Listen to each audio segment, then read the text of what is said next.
Hey, Ryan Patrick here at Peak Fitness and Sports Training. I want to talk about cleaning up the step-up exercise. Popular exercise, many people know exactly what I'm talking about when I refer to the step-up, but sadly some of the most common exercises are some of the most poorly executed. And I really think the step-up is an extremely beneficial exercise, especially if you're getting into true single leg work, where that other leg is not supported by anything else and it's completely hovering. So I'm going to talk about what we generally see and then talk to you about some of the cues and tricks that you can use to get a more effective step up. So what we see, first of all, this is a pretty low box. Most people are going to go way too high. And from the side, we always see some bouncing off of that back leg. Okay? And then a nice crash and a bounce. And if they're marching, sometimes people get into a rhythm where they're essentially going up and down on the same leg. There's really no synchrony to the movement. So they end up going down on one leg twice as much as they go up. So a couple faults here, and here's what we can do to fix them. First of all, get your foot fully positioned on that box. You want to drive through the midsole and the heel, not so much off the toes. And if we keep that shin more vertical, we're going to be able to load the hip on this stance leg and actually drive through.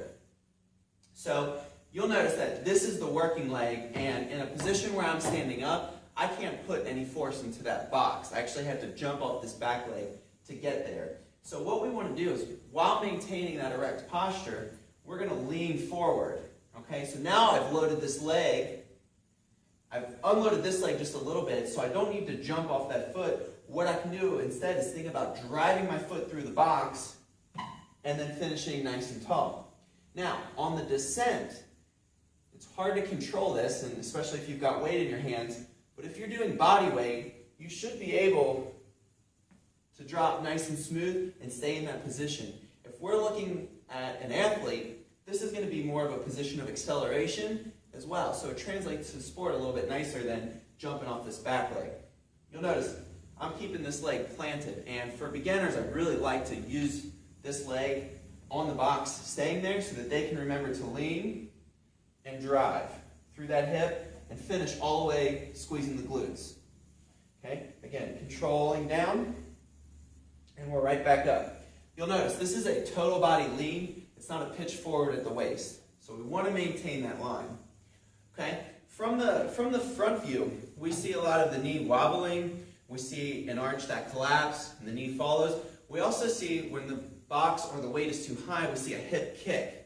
So to minimize that, what we need to do, again, is that lean forward, brace the abs, and drive forward. So that's your step up, a couple quick fixes to make it more effective for you, and make sure we're not cheating through the exercise so you guys can actually get the result you're looking for. Thanks a lot.